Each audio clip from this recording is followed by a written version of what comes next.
Well, Jess, there's so many places to dive in with you as I looked at your story.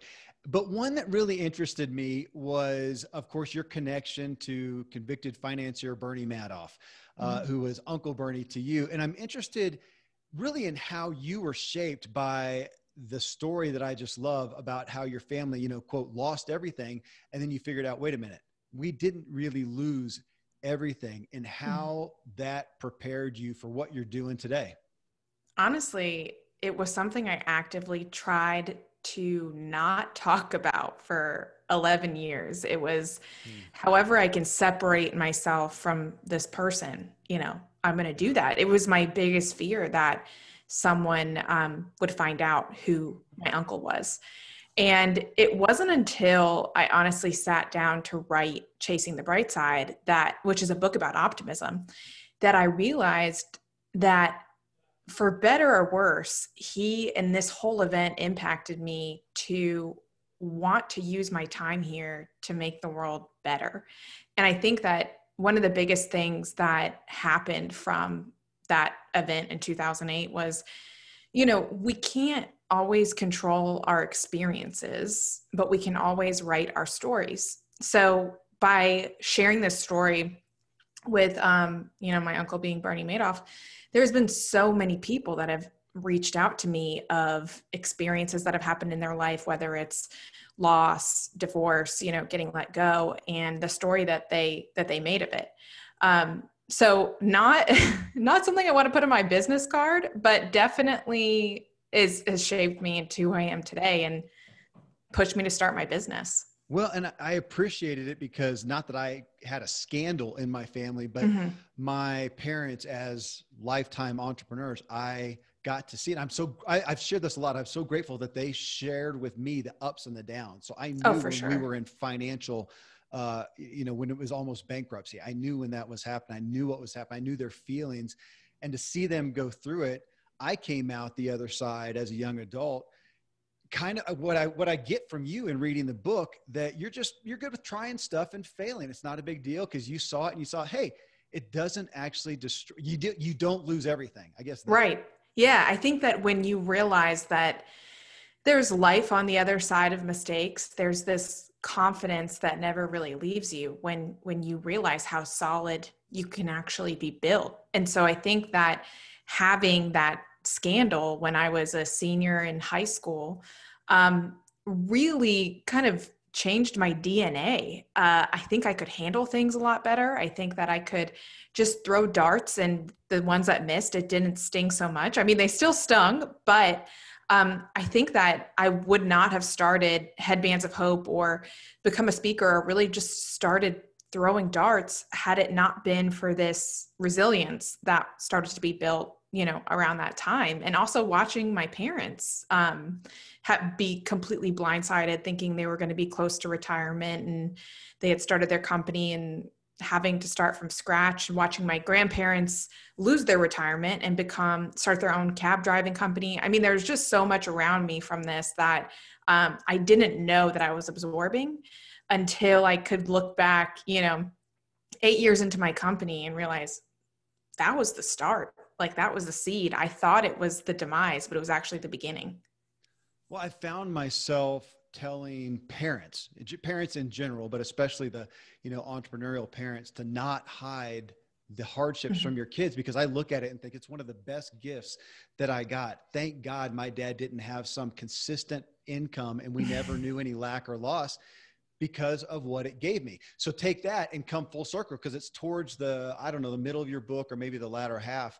And you talk about the Facebook post that you made to your private group and accidentally put it on your personal page. Oh yeah. Yeah. There was quite a few things that, when I was writing Chasing the Bright Side, that bubbled up, and I was like, man, I didn't even realize that this was so important to me. I have a group called Mic Drop Workshop, which is my online course for women to become professional keynote speakers. And it's a closed Facebook group, and I was posting what I thought was my page, my professional, or what I thought was the Facebook group, but I accidentally posted on my professional page. And I said something like, Oh, I'm really nervous. I'm about to try some new material for this new speaking gig. And I just wanted to let all of you know that, no matter how far you've made it, you can still get nervous and try new things and mess up, and that's okay. And all of a sudden I checked back an hour later and I couldn't find the post. And I thought that was weird. And I went to my professional page and I had all these notifications, and I had accidentally published it there to, 10,000 plus people. And everyone was so supportive. Like, you got this. Let me know if you want to hop on a Zoom and practice. And, of course, Facebook alerted me that this was like my highest engaging post. And I was like, what? And so it was this slip up that actually showed me, I'm like, hey, people want to see behind the curtains. Yeah. People want to see like the skinned knees or the scraped elbows as you're building something. And I think that when I was starting to build my company, I wasn't really seeing that. And so everything that I did wrong, which I did a lot of things wrong in the beginning, I felt like was a reflection of me and who I was as a person and my individual self-worth. And it wasn't until later where I actually heard a lot of these stories of kind of these scrappy startups and all these mistakes that I realized it's just a natural part of the process. And the failures aren't reflections of your worth. They're actually just reflections of growth. And if we can just be more transparent about it, then maybe someone who's getting started won't give up at the first sign of failure. They'll say, yeah, I'm on the right track. Well, I like the word transparent. I was going to say, just being authentic, because what I love that story of showcasing that here you are in a private group where you're willing to be vulnerable, and oops, it got put out here where you're usually kind of professional and polished, and they loved it. And I have seen that shift. I'm old enough that I've seen the shift somewhat of back when, if you're on a stage, like you talked about being a professional speaker, if you're up there, man, you got to have it all together and you come off as you have arrived and you can conquer the world. And I don't think people believe it as they much. don't. I don't think that they do either. And people aren't looking for the perfectly polished, Instagram posts anymore on the white background.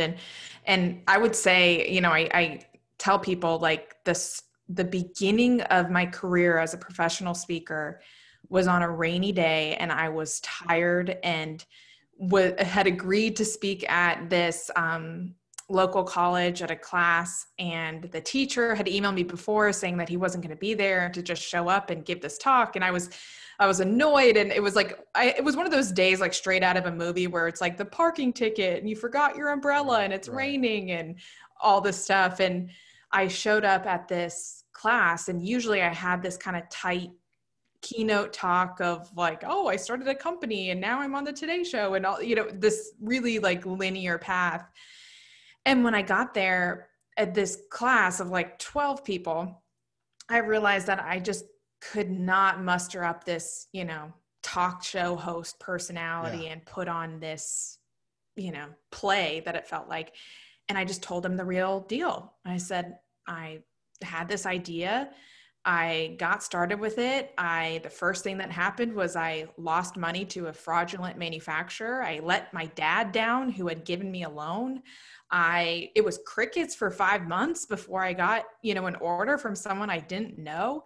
And I told them the real story. And after that talk, every single student was waiting in line, all 12 of them, to talk to me. And that had never happened at an event before. And that was when I realized, oh, this speaking isn't about making yourself look good. It's about how can you make the audience better. Yeah. That reminds me of the Donald Miller and his, story brand of looking at your website or whatever you're putting out there. And are you making the customer, the prospect, are you making them the hero, or are you just setting yourself up as the hero, which is so difficult because of course you want to showcase, some credibility. Yeah. And let yourself be known. You've got to do that or people aren't going to listen to and trust you. But then at the same way, how do you do that and make them the hero? With so many of your stories, like the early one of submitting, you as a kid, submitting 100 stories to, get in chicken soup for the soul, which you ultimately did, but it comes off as showcasing you. I think you could somewhat read it, especially if you don't dig into it and go, oh, you're just one of those optimistic, of course, but fearless people, and nothing bothers you. And yet you do have the stories of the doubt, of the fear. But I wanted people to hear that, because I think sometimes they can hear, especially when you readily share all the failures. Yeah. And Yeah. and I just went forward and did it and go, oh, she's just fearless. I'm not, but that's not who you are.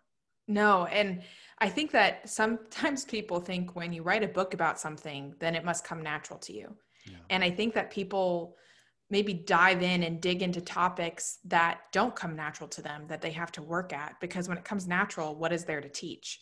And so optimism wasn't something that came natural to me. And it wasn't, and I think that optimism also gets this bad rap of just being happy all the time. Yeah. When really, Pollyanna. exactly. Yeah. And it's not necessarily a mood, it's a strategy. And I think that when we look at history, any great movement that has ever happened, whether it was the Me Too movement or civil rights, none of those things began when times were good. They began because one person was optimistic enough to make it better. And so optimism at its core, develops in the bad. And we have to be willing to absorb it and be confident enough to say, maybe I can be the one to change it. And so I don't think that I was ever someone who was really confident in my abilities. I wasn't an A student. It's funny, I was actually speaking at my high school recently. They brought me back and I had to apologize to a lot of teachers. I'm like, I'm so sorry for talking so much in your class and for failing your quizzes. And they're like, yeah, I think you turned out okay. But I wasn't someone that naturally had that ability to just get it right on the first try. And I think that a lot of kids out there think that if they're not getting those A's or not getting it right on the first try, then they're not, they don't have the abilities to do good in the world. But it's really just about being optimistic and courageous enough to just figure it out. I'm curious on the school thing. Do you feel like that's just, you weren't real academic, or you didn't really apply yourself? I wasn't academic. The thing is I tried really hard to get a B. That's what I was getting at. Okay. Yeah. My sister, on the other hand, she was, just student body president, everything. And it looked so effortless to her. And so I actually was trying really hard, but it just didn't come natural to me. I wasn't a good test taker. I wasn't good at multiple choice and all of this stuff that, you feel like as a kid is supposed to define you, and it doesn't. No, I was just curious because that's my story as well. I didn't apply myself and I wasn't academic. So double whammy. So, yeah. But like you, I was over here excelling at other things that I was interested in, and I was there. Well, speaking of, being optimistic and confident, it's really interesting. I'll have to admit, when I first got your information and headbands. Okay, wait a minute. So we've got so many people listening right now, entrepreneurs, people who are and are aspiring to, looking for a good idea, right? And so again, I hear yours, think headbands. I've been in business long enough to appreciate a niche, but I thought that's something I buy or I don't buy one, my wife does, and they're laying around the house from my daughters, and it's just kind of a commodity. And really, she went and knocked it out of the park with headbands. Now, okay, and we're going to get to, you had a reason for going after that and a way that you did differentiate yourself.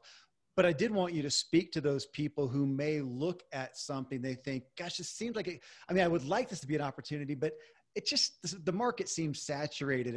How am I going to make this really, I'm going to come out with, selling my own fingernail clippers and people are going to care, as opposed to everything that's available at Walmart, to use a big ticket store. Yeah. I'll talk a little bit about the spark, and then maybe that'll help answer the question. Okay. I was in college and I was interning for Make-A-Wish, and I was seeing a lot of kids that were losing their hair to chemotherapy, and they'd be offered wigs or they'd be given hats. And a lot of them weren't really concerned with covering up their heads. They just wanted something to feel good about themselves. Yeah. And so I would see so many of them wearing headbands coming into the offices or on their Wish. And I just thought it was such a cool gesture of confidence. And when you told that story, I immediately got the picture of the little girl going through chemo with a headband. It totally resonated. Yeah. And I think that it was like smartest, dumbest decision I ever made was to say, oh yeah, I could do that. Like, I didn't think about market saturation. I didn't think about how many businesses fail. I think I've gotten worse at that over time because as you get older, you have more data and you have more stories and experiences where you can kind of take yourself out of the game. But being 19, 18 years old and saying, oh yeah, a lot of these kids like headbands, I should start a headband company. And for every headband I sell, I'll donate one to a child with an illness. I think that because I didn't think it through so much and I didn't have this grand plan was actually one of the biggest strengths of the company, because I just started engaging with it and I just started walking. I didn't have this big whiteboard of ideas. I had a sheet of paper that I wrote headbands at the top of it and started to see what I could do with it. And so I think for people who have ideas or they are afraid that a market is too saturated, one, I would say, look at the problem. You know, what's the pain point? What's that itch that you feel like you can scratch? And for me, not only was it headbands, it was headbands for kids with cancer. And so I felt like because my product was solving a problem, it was something that I could easily communicate to people of why we're different. You know, it was that zag factor. And then the other thing I'll say is that, you know, people can copy any product, but they can't copy the person behind it. Yeah. And so I think a big part of the growth of Headbands of Hope, I mean, the way I would market it would be just to tell my story and talk about my time at Make-A-Wish and how I got started. And it's these founder fingerprints that you can put all over something that no one else can. So yes, they can recreate a headband or a toenail clipper, but the story in which you started it, tell it, because that's what makes it different than the rest. Okay. Well, I love that because I am, I know branding, I know marketing, and I am a product of it. I mean, I do it as well. I use Mountain Man soap because of the brand. Now I know the guy that created it, but I've gotten myself to thinking, I'm not going to go use that store-bought girly stuff. Sorry. I want man stuff. And I'm buying it are his ingredients different than somebody else who makes, handmade soap? Probably not, but I'm buying the person. And I think we do that. I mean, it's here with podcasting. Yeah. When people listen, I don't know if I'm bringing out material that nobody else has ever said. I mean, there's no new messengers. That was said a long time ago. Nothing new under the sun. But they find the people who resonate with your voice. I want to come back though to you saying, I thought it was really interesting, Jess, of you saying that you didn't think about the market potential. You didn't think about the saturation. And thank goodness, as you have become older, I love that. As you become older, you're probably worse at doing that now. And I would say the same thing, because it's always been a little bit of a rub for me. Here we are in personal development and self-help. And the point, one of the rallying cries is become aware. Aware of yourself, aware of what's going on. And yet then I see the downside of it as the more self-aware people are the ones more prone to discount themselves and doubt the opportunity because they can poke holes into it. Right. And I feel like I was that person to some degree, or I got to be, until I saw, I wish I could name the person, but it would be so mean. I saw this guy who did some great stuff. And I thought, are you kidding me? This guy's this Yahoo actually succeeded. And I realized he doesn't know any better than to know he can't do that. And he went and did it. And it made me feel like an idiot. Yeah. And, so to that, how do you balance that? I mean, cause I know that now you're speaking to so many business people to say, oh my gosh, I'm so grateful you're self-aware, but you're discounting and doubting every step of possibility. You're better off to be Forrest Gump and just go do it. Right. Exactly. And it kind of reminds me what you were saying with the podcasting. I had wanted to start a podcast for years after this, and everyone was telling me, oh, it's too saturated. We don't need another podcast. And then finally this year I was like, what's the worst thing that could happen is if I start a podcast and I have this new creative outlet, I learn a lot. And if it doesn't work, then I get to go try something else. And so I started my podcast, Business on the Bright Side, and it's become a great way for me to reach people. And I never would have done it had I listened to all of the stories or looked at that market saturation. And so I think that there's a difference between keeping a pulse on your landscape, listening to people, but then also like really being in tune with your gut, because no one else can tell you like what's going on inside you. And the ideas that I've had, that I felt this like almost just this pull, where it hasn't even been an active decision, it's almost just led to an action. Those are the ideas that are worth pursuing. The ideas where you're driving in the car and you're thinking about nothing, what do you start thinking about? When you're in the shower, I think that no matter what, there's great result from just trying something, especially if you can minimize risk. Like, what's that MVP, that minimum viable product that you can just start level one? You know, you don't have to put up a lot of upfront capital or, you know, quit your job in order to do this. Because I think that at the end of the day, failure will always feel better than regret. And I've had moments where I'm like literally going to bed at night and I'm like, oh my God, I can't believe I did that. And, you know, it just didn't turn out well. But then I'm like, you know what? I learned a lot and I have a story from it. So better that than wondering what if. Better that. And I want people to hear that too, because I feel the same thing in that I am, but I still care. I still care. I think I care just as much about the failure. It hurts just as much. It's just as uncomfortable. I've just gotten more faith in it, knowing that, like we talked about before, it's still going to be okay tomorrow. Yeah. People are so resilient, and you can make yourself up again 24 hours later. You know, okay, so you gave the reason. The reason you went after headbands is you're volunteering for Make-A-Wish. You see these kids and they're being given hats and wigs, and yet you saw they were wearing headbands. That gave you the idea, and you went and did that. Was there, because that's a big part of your brand now. It's a major part. And you mentioned seeing during that time, or at some point there, you saw Tom, what's his name with Tom's shoes? Oh yeah, Blake. Yeah, Blake right. Yeah. And you saw him, and of course, that's why I know of them, is because for every pair, was that it? Every pair of shoes was bought. They donate a pair. Yeah. And that's what you're doing. Okay. But I want you to talk about that, because other people have latched onto that. Now a lot of, you know, it's not that uncommon to see whatever business or corporation say, hey, for every bit of money, you know, we give $1 or whatever, but it doesn't resonate. It doesn't, the tie isn't as strong as what you have, or like what Blake had. Yeah. Because you didn't just pick something, oh, that's a neat thing. You really had a personal story. How do you, do you teach that? Do you teach that in your business consulting now, of even to the point of just having a bigger, maybe the Simon Sinek aspect of what's your why? What's the business's why that people should know about? Right. Yeah. I'll tell you a little bit too, about that really like left or right turn. I feel like we all have those with our business or whatever we've gone through. Like, we're standing somewhere and we're like, we could either go for this or we could not. And I think that left or right turn, whatever you're thinking or whatever you're feeling that moment, is either your why not, or maybe later.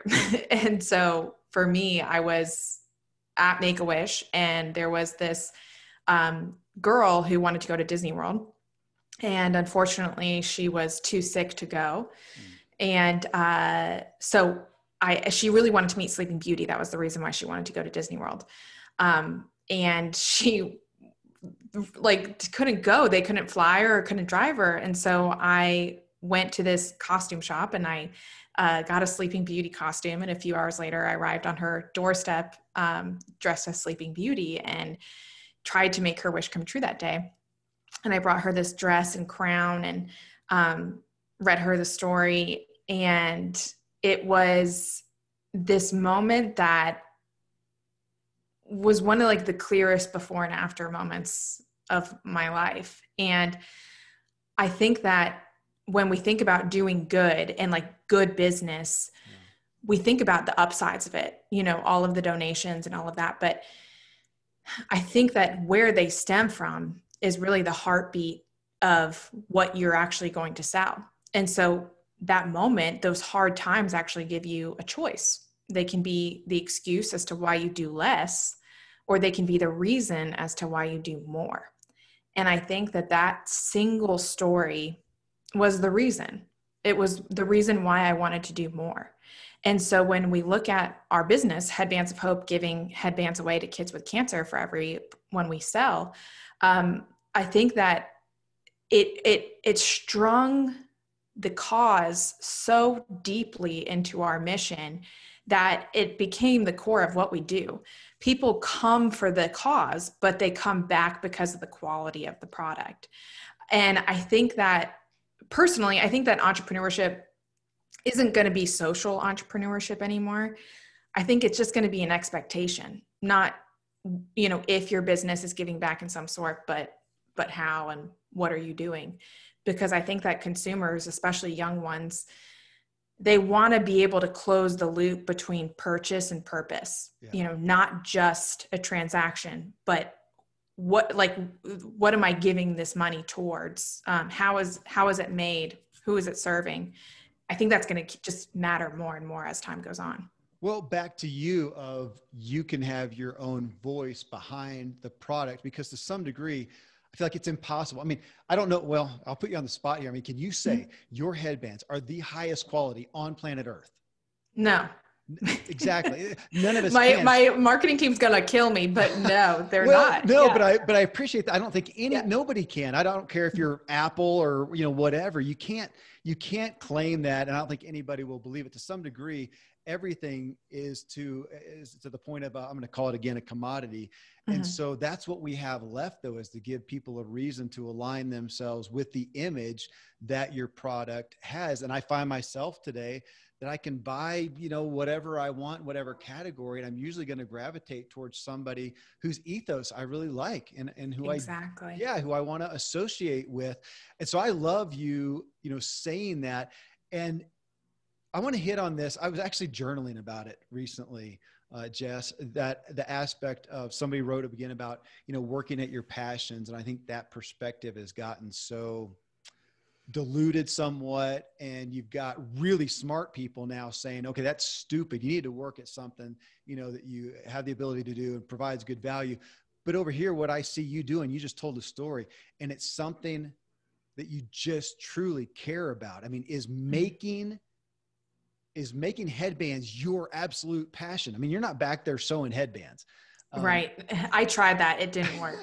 I know. I read that. And I read the story about you dressing up for a little girl. And I thought that, and I had my notes about that.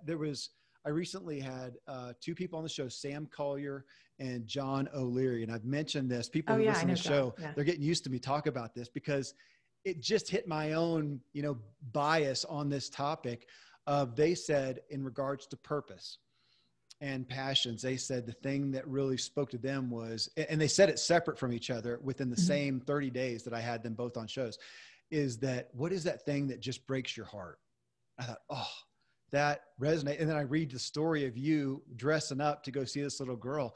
And I thought, is the business what you're passionate about? And you're passionate about helping people. You could do that with 100 different products and services out there, but you found one that hits that thing that just broke your heart. And I actually wondered about that. Was it just, I didn't see a story about somebody who had cancer in your family or some tragic thing. You just happened to get exposed to this Make-A-Wish. You wanted to be an intern there, which they didn't have them, but you applied and went in there and then just found that thing that breaks your heart. Yeah. It actually started in Disney World of all places. I was a PhotoPass photographer, and then, met a lot of kids that were there on their wish, which led to Make-A-Wish. But I think that that's such an interesting question, is like, does purpose come from heartbreak? And one of the things that I think that that's a version of it, but one of the things that I feel like I've found that I want to give people permission to do as well is evolve. And when I started Headbands of Hope, it was tunnel vision. I would fall asleep counting headbands in some people count sheep, I would count headbands. Yeah. And it was everything that I consumed. And it started, I would say, from heartbreak. But then I think that you turn this lens on when you realize that you can create things. You start looking at the world through a lens that you can fix it. And so because I had this confidence now that I could create something that could give back, I was constantly looking for pain points. Where could things be done better, whether that's in my company or around me? And as I started Headbands of Hope, one of the things that I found through whether speaking engagements or just meeting people was so many people would say, oh, I've had this idea, but I haven't pursued it. Or I wish I could do something meaningful like what you're doing. And, I feel like I was made for more, but I don't know where to start. And I realized, I'm like, what was it about me? Because I wasn't the smartest. I had no idea what I was doing, but yet I could pull this off. So what was it that was different, and how can I teach that to others? Yeah. And I realized that it was just journaling. And I know that you said that you journaled about this, taking 15, 30 minutes every morning to engage with my thoughts and my ideas and flesh them out. And so that's actually what evolved into my newest venture is Bright Pages, which is a guided online journal to help people with their ideas and their businesses that are prompts specifically for what you're doing. And I think that there was almost this guilt for a little bit where I was kind of one foot in at Headbands of Hope that was really growing, and then one foot into this idea of helping other people with their ideas. And I felt like because Headbands of Hope was my foundation and my story, that I would be doing a disservice to leave it. And I'm still in the company today, but I made the decision to hire a president, hire a COO, build out the team, and pass the baton. And I think a lot of founders think that they are the only one that can do what they do. And I think you're doing a disservice to your business if you feel like you're the only one that'll ever care about it. Because now that I've gotten more people in there, this is a little shot to the ego, but it's doing really well without me. So I think that purpose can come from heartbreak, but also give yourself permission to evolve it. Oh, I like that. I have started many businesses, and at the beginning, I'm always CEO until we can get me out of it. Because it's really not where I'm. And there's like a bad rap around that. And I think that it's like this founder syndrome where you feel like because it was your idea, that you're the only one that can run it. And I have been pleasantly surprised how wrong I was about that. As you're doing the business and you got asked to speak specifically, was that, when you look at it, do you think it was more because of the business success or because of the purpose that everybody knew you were in business for? Originally the purpose. And that's what I tell a lot of speakers who want to speak is, I was negative $10,000 when I got my first speaking engagement. I lost, a loan to a fraudulent manufacturer that I was trying to get back. But because I had just started an idea, it wasn't successful. It was not even close to successful. Places started to ask me to speak, and I started doing that and realized this was a great form of marketing. And it took me a little bit to be comfortable enough to share like some of the downs of that story. But I think that a lot of people think that they have to check a ton of boxes in order to share their story or for their experiences to have value. And I think that people wait too long to do that. Maybe give yourself like that 10% rule. If I'm 10% ahead of other people in the room, if I've started, which usually means you've just started something, then I can speak on it or I can write about it. And in just doing that, there's a new purpose that kind of evolves of giving other people confidence to do what you're doing. So you mentioned journaling. And I mean, here on the Ziglar show, it comes up so consistently, especially because most of my guests, just like you and I will do, talk about habits, and journaling comes up a lot. And lately though, I've started digging in and asking people, but what are you journaling about? Because when you take a populace that is not, or an audience that say has not journaled, I think the first thing that I find them, maybe if they don't even ask it at first, but they open the journal up the next day and go, okay, I'm going to start journaling like all these rock stars. And what do they write? And the easy thing to write, when I was a kid, I started writing. I had somebody who mentored me as a kid. I was probably 16, 17, and I started journaling, but it was every day, just keeping track. This is what happened today, which was neat. It made me more conscious of my days and what was happening and memories. And that was neat. But then I evolved into plans. Okay, here's some plans. And then it was, okay, how about thoughts and feelings? Because I happen to be the kind of guy who wasn't in touch with my thoughts. Shocker. So thoughts and feelings, yeah, shocker. Yeah, I know. And then that's literally, now I got to remind myself, okay, what's some feeling there, buddy? Yeah. and then, creations. I spend a lot of time creating, I guess it could go into thoughts, but new ideas, and I'll write on those, and it, maybe jumping out of my Bible or a book or staring out the window or whatever. So speak to that a little bit, because that is another reason that you're sitting here right now is when I saw the Bright Pages, journaling, such a hot topic with our audience, but how to journal is another piece of that I haven't really dug into. Right. And then a guided journal. I mean, we've got books out there, but yours is an online, it's more interactive. Talk a little bit about feel free, this is shameless promotion right here, but I want you to talk about the mechanics of journaling, why you did this, because you said, I went looking for X, I couldn't find it. So again, you found a problem for yourself and you went and filled it. Well, what I was finding was when I was looking at journaling services, they were either just about the efficiency of journaling, a journal wherever, or it was, more of a gratitude list or a deeper emotions journal. And I felt like I want to start my day with my ideas, and I want to flesh out everything that's in my head and journal to action, and I couldn't find that anywhere, something that kind of pushed me in the right direction as a creator, an entrepreneur, or someone who had dreams for myself.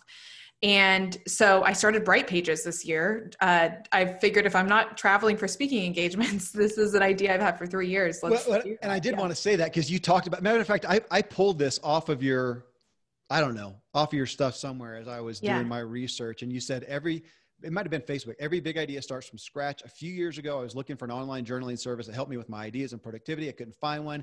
I fell into that. Well, someday, maybe. I never pursued it. And then the pandemic hit. I love that. And then your travel schedule's wiped clean, and hey, now I've got time. So I love the recency, I guess, of this. And there's so many people that had to pivot, or they still need to, and you did that. And here's the result of it. So go ahead. I just love the story.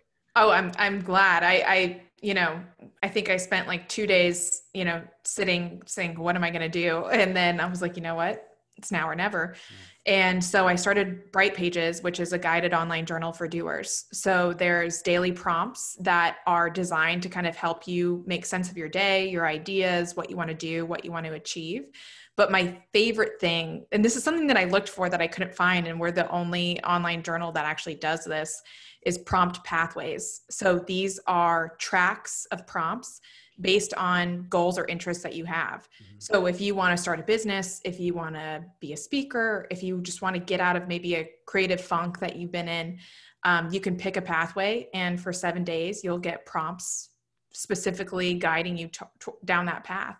And so it's been really cool. It's pushed me to be a beginner again, which I realized I was getting comfy with Headbands of Hope and speaking and doing things that I feel like I've gotten pretty good at over the years. And starting a technology company was not something that I'd ever done before. So I got a chance to kind of put my beginner's hat back on, and and now we're open for business. We just started a month ago, and we have about 2,000 users, which is incredible. And you can try it for free on brightpages.com. So what is some of the strategy that you would offer people for journaling? Because I think, again, we've got a lot of people, they've heard it. I doubt many people listening here have not heard it, have not tried.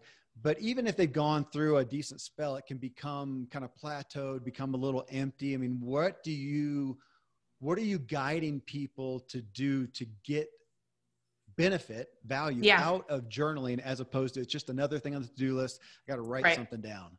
Well, I think that we feel like we need to be in this cozy cabin with, a fireplace and tea in order to start just writing. And that couldn't be right. That would be fun. I wish that was the case. So what we are encouraging people to do that works is do it first thing in the morning for 15 minutes before you consume anything else. So a lot of times when there's something that we're trying to achieve, whether it's a business idea or something we want to do, our gut reaction is to consume more. Like, what could I read? What can I learn? And sometimes that's great, but then there reaches a certain point where more consumption isn't going to help. We have to be willing to ask ourselves the right questions and reflect. And so if you can create before you consume in the day, you can actually listen to your own thoughts and ideas before you listen to anyone else's. Because it's crazy how much our own feelings about ourselves and our work and our worth are in relation to someone else. And that gets amplified the moment we open Instagram. And I'm so guilty of this. Like, I can have all of these thoughts about my ideas and what I want to do. And then the minute I open my phone, it's, oh, well, she's doing that, I should be doing that. Or why is his podcast taking off? And this, and all of a sudden my thoughts aren't my own anymore. So 15 minutes in the morning before you do anything else. And if you're on the go, we actually have an email function where we email you the prompt, and you can literally just in your inbox on your phone, respond to it, and it'll archive it for you in your platform. So you don't even have to log in. Well, and so what I hear you saying is, yeah, we are so prone to, and again, I'm a purveyor of more information, another podcast, more stuff, and it's constant input, that the journal is there for output, which we mentally often don't do. And that is, now I went into Bright Pages and looked at it, and that's what I saw. It's guiding you to get output from you, which is sometimes hard. So yeah, people are there and you sat down in front of your journal and thought, I don't know what to write, which even in doing it well, I think I still have those days. So I appreciate the prompts. I mean, you've got a trajectory. I mean, before that, you've talked about, what was the name of it? Mic Drop? Yeah. Mic Drop Workshop. Workshop. So you're doing business, you've got this big purpose, you're being asked to speak, which often happens. What was the impetus for you to say, hey, I want to help other people, women specifically, speak? Where did that come in? What was the catalyst? It was being the only woman in a lineup more times than I could count. And even being told that the reason why they brought me in to speak was to have their woman box checked. And I just honestly couldn't believe it. I realized that there was two things that were at play here in the speaking industry. Is that one, just historically, men have been seen as experts more than women. And so a lot of these events, have been looking for male speakers for years, or their committees are men who are selecting men to speak.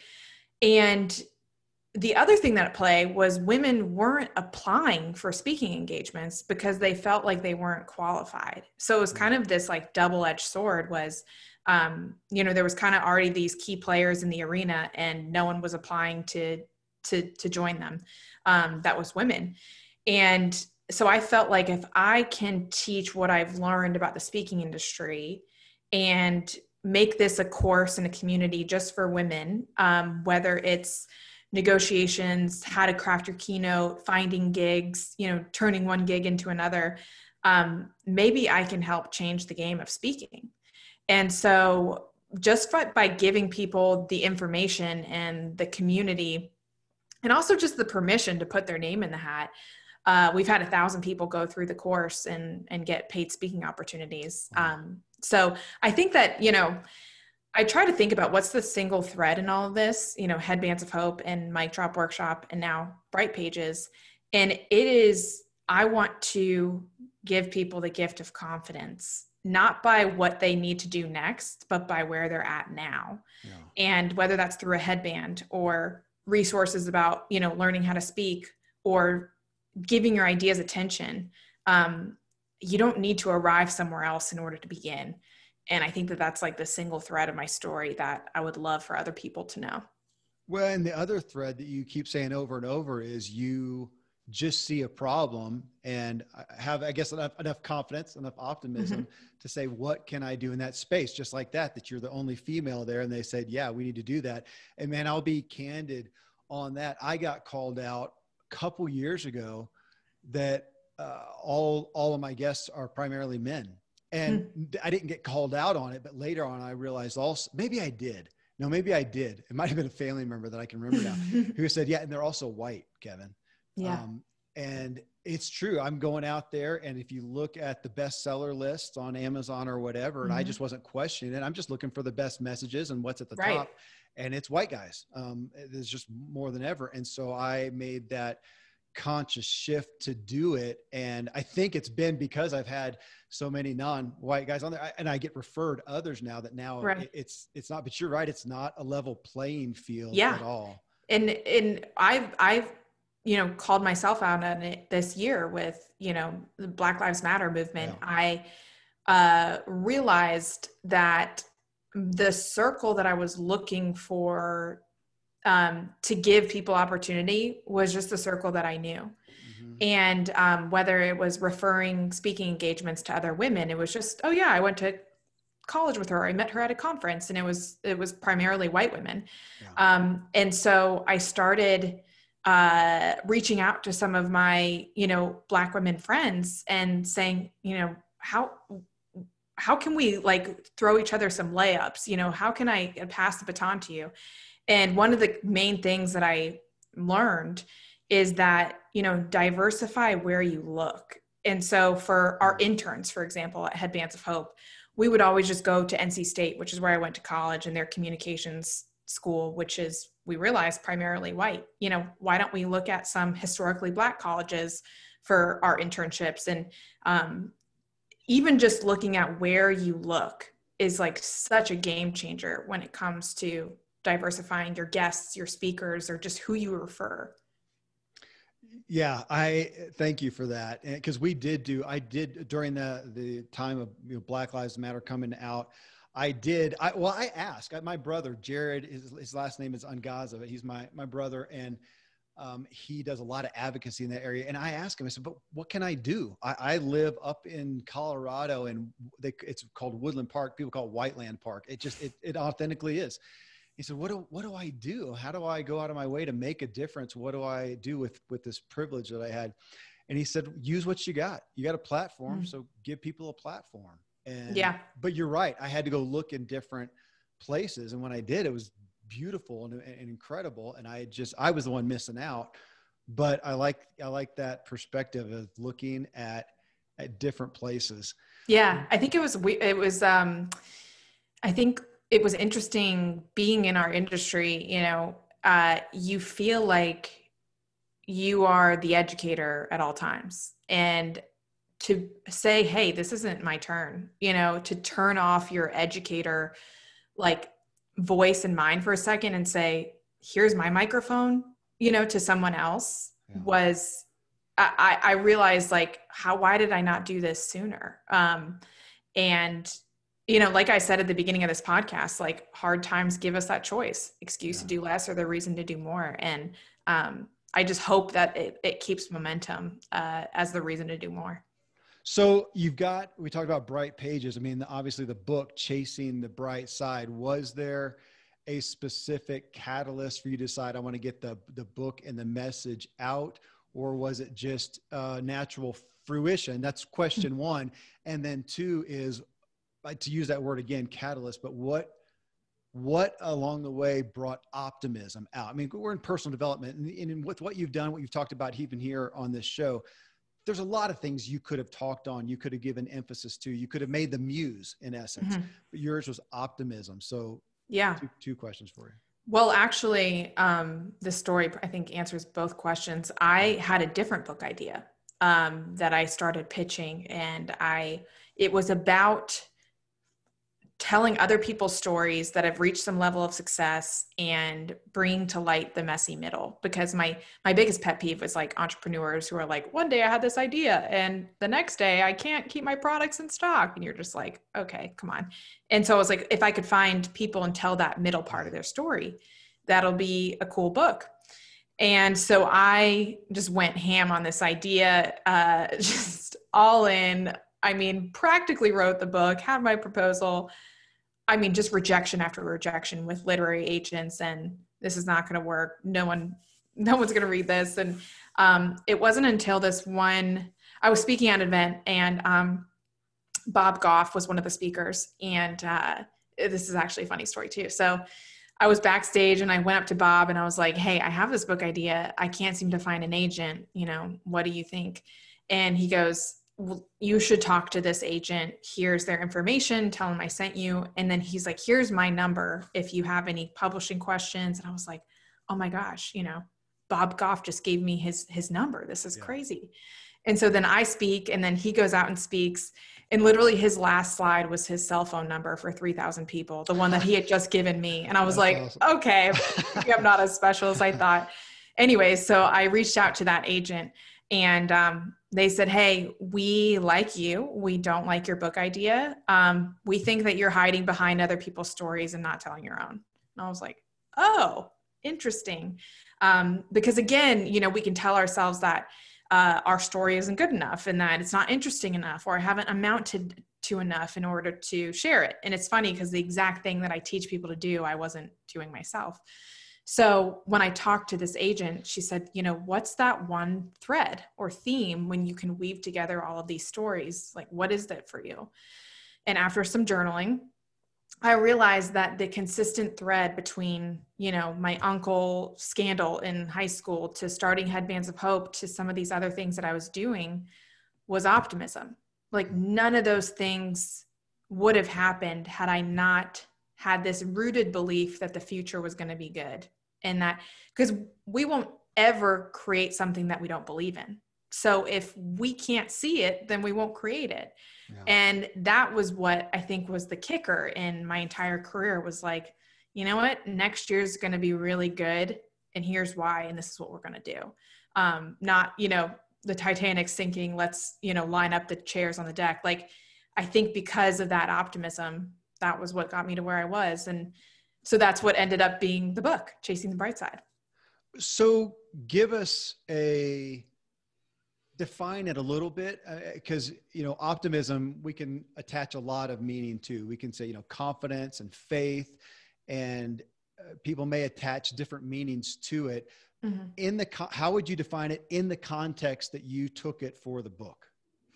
So in the book, it's really about connecting that purpose to action. Mm-hmm. And it's funny, there's a study that I talk about in Chasing the Bright Side about willpower that the Harvard Business Review did. And for so long, they thought that willpower was like only so much that you had in a day. It was like gas in the tank. It was a depleted resource. But what they actually found out was that it's not a depleted resource as much as it is an emotion that we have as humans. And so emotions are triggered by something, whether you're happy or you're sad. There's something that they're attaching that to. And that trigger of willpower, getting that just kick of a response, is purpose. And so I'm not optimistic all the time. I don't work hard all the time. I do that when I actually really care about something. And sometimes we don't know what we care about until we engage with it. Yeah. And so with Chasing the Bright Side, it's about really identifying what you care about and going after it. But another facet to that is also, are you going after something based on how it looks or how it feels? Because those are two completely different things that I got wrong a few years ago, for sure. Care to elaborate? Because that's a big deal when you look mm-hmm. at. I look back with, and I'm not a no regrets person. Even with Great Redemption, there are things that I have done that I would not do, in retrospect. And I looked mm-hmm. at some things where there's been some things in my past where I had good intent. I didn't have any malice or ill will. I had a good heart, but I had the wrong spirit. What was driving me was not the healthiest thing. It was, trying to deal with my own damaged self-image and whatnot. And I've seen people do that. And of course we say money, but I've seen people do it for money. But again, it was just to care for their family. It wasn't to conquer the world or anything. And it was still, kind of an errant motive, mm-hmm. which is the name of my other podcast. So would you elaborate? Yeah. Well, I love what you said, good heart, wrong spirit. I think that there's so much packing in that I can relate to. At the beginning of Headbands of Hope, it was so clear why I was there. There's not a lot of mess, there's not a lot of layers when you're just beginning, because you have that clarity. And then once, it's kind of like once you get a treat, like you're a dog and you're like conditioned to do it again, you get that first press hit, or you get that first, million, or you get that first like celebrity, and you're like, oh, that's, a good hit of dopamine. Let me get that again. And then all of a sudden, years down the road, I have staff, I have payroll, I have insurance, and there's just more layers in between what I'm doing and why I'm doing it. And so that clarity is a little bit harder to see every day. And I was getting really caught up in a lot of this external, the external parts of the business. And I would basically say to myself, well, once I can get on a big network television show, I'm going to feel something. Or once I can get on the cover of this magazine, or once I can do $3 million in sales, or once I can give a TED talk or get a book deal or get a mass retailer to carry us, then I'll feel like I've done something. And then all of those things happened, and they would just come and go. And it was making me almost feel worse, because I thought I was going to feel better. And it wasn't until, is again, these left or right things that happen in our life, where I was getting really caught up at this trade show. I had forgotten these tags that went with the headbands, and I was trying to get them rerouted to the trade show. And I had gotten this call while I was there on the phone with this tag company. And it was from this girl, Taylor's mom. I had just met Taylor in the hospital about a week prior.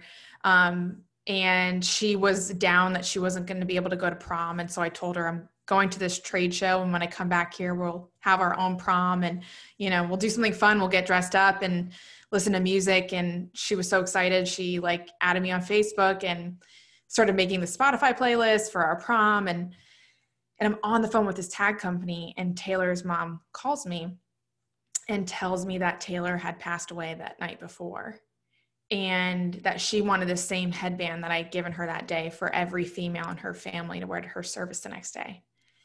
And it was this moment where I felt like the weight of this anchor, almost pull me back down to feel my feet touch the ground. And I didn't even realize how far I had been floating, because I had my success, packed in a form of an arrival of somewhere else. Like anywhere else other than where I was standing was going to be success. And it was always based on something quantifiable, some sort of metric that I had to hit. But, those are actually achievements. And I was confusing them. Achievements are those tangible milestones, but success can't be measured. It can only be felt. And it was really Taylor that showed me that fulfillment really isn't this destination that we hit one day. It's this choice to how we live our life every day.